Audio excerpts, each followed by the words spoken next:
Hello friends, അസ്സലാമു അലൈക്കും. അപ്പോഴേ ഇന്ന് നമുക്ക് നല്ല ടേസ്റ്റി ആയിട്ടുള്ളൊരു മിച്ചർ ഉണ്ടാക്കിയാലോ.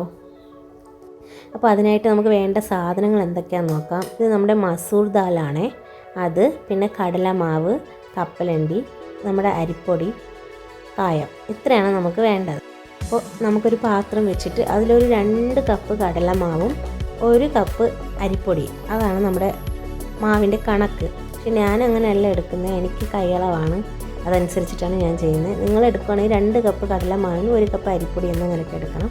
പിന്നെ ആവശ്യത്തിന് അതിൽ കുറച്ച് മുളക് പൊടി, കായപ്പൊടി, ഉപ്പ്, ഇത്രയും കൂടി ഇട്ട് നമ്മൾ നല്ലതുപോലെ മിക്സ് ചെയ്തതിന് ശേഷം ഇടിയപ്പത്തിൻ്റെ മാവ് നമ്മൾ കുഴക്കത്തില്ലേ, ആ ഒരു മെത്തേഡിൽ, ആ ഒരു രീതിക്ക് കുഴച്ച് എടുക്കണം കേട്ടോ. നന്നായിട്ട് കുഴച്ചതിന് ശേഷം അത് നന്നായിട്ട് സോഫ്റ്റ് ആയിട്ട് വരും. ആ സമയത്ത് നമുക്ക് കുറച്ച് ഓയിൽ കൂടി ഒഴിച്ച് കൊടുത്തിട്ട് മിക്സ് ചെയ്ത് ഒരു 5-10 മിനിറ്റ് ഒന്ന് റെസ്റ്റ് ചെയ്തൊക്കെ റെസ്റ്റ് ചെയ്യാൻ വെക്കുന്നത് നിർബന്ധമൊന്നുമല്ല. പിന്നെ അങ്ങനെ വെച്ച് കഴിഞ്ഞാൽ കുറച്ചുകൂടി സോഫ്റ്റ് ആയിട്ട് നമുക്ക് ഉണ്ടാക്കാൻ പറ്റും. അടുപ്പത്ത് ചട്ടി വെച്ചിട്ട് നിങ്ങൾക്ക് ഇഷ്ടമുള്ള ഓയിൽ ഉപയോഗിക്കാം. ഞാനിവിടെ സൺഫ്ലവർ ഓയിലാണ് കേട്ടോ എടുത്തിട്ടുള്ളത്. എന്നിട്ട് നമുക്കത് ചൂടാകുമ്പോഴത്തേക്കും നമ്മുടെ ദാലില്ലേ അതിട്ട് ഫ്രൈ ചെയ്തെടുക്കണം.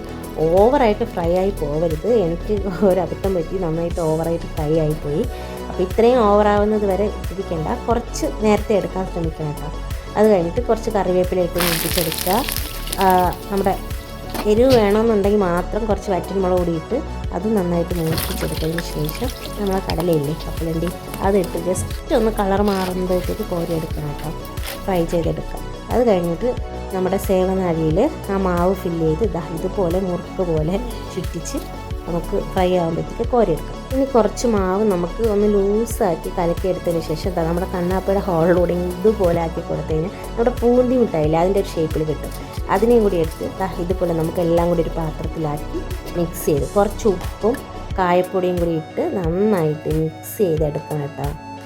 നമ്മുടെ മിക്സർ ഇവിടെ റെഡി ആയിട്ടുണ്ട്. സത്യം പറഞ്ഞാൽ ഇത് കുറച്ച് മൂത്ത് പോയിട്ടുണ്ട്, അതായത് നല്ല മുരിഞ്ഞ് പോയിട്ടുണ്ട്. ഇത്രയൊന്നും മൊരിക്കേണ്ട ആവശ്യമില്ല, പക്ഷേ ടേസ്റ്റിനൊന്നും ഒരു വ്യത്യാസമില്ല, നല്ല ടേസ്റ്റ് ഉണ്ട്. മസ്റ്റായിട്ട് നിങ്ങളൊന്ന് ട്രൈ ചെയ്ത് നോക്കണം. നമ്മൾ കടയിൽ നിന്നൊക്കെ മേടിക്കുന്ന അതേ ടേസ്റ്റ് തന്നെയാണ് ഇതിലും ഉള്ളത്, വേറെ വ്യത്യാസമൊന്നുമില്ല. ഇപ്പോൾ കുറച്ച് ഓവറായിട്ട് മൊരിഞ്ഞതിൻ്റെ ആ ഒരു ബുദ്ധിമുട്ട് മാത്രമേ ഉള്ളൂ, പക്ഷേ എന്തായാലും അടിപൊളിയായിട്ടുണ്ട്.